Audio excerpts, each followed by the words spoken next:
తీర్చే నేస్తం, సూర్యునితో పాటు కలిసి ప్రయాణం,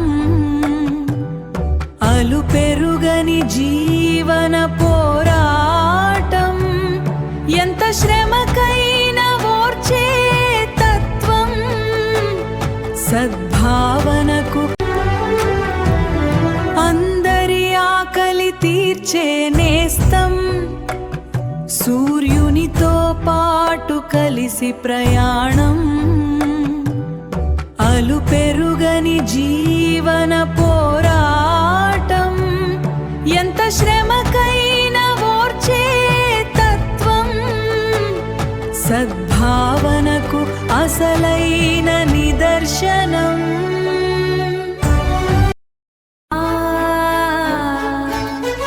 శ్రమను నమ్మే విధానం, పరుల సొమ్ము ఆశించని నైజం, సద్భావన వీరి విధానం, అందరి సంక్షేమమే వీరి ప్రయత్నం, సూర్యునితో పాటు ప్రయాణం, అలుపెరుగని జీవన విధానం.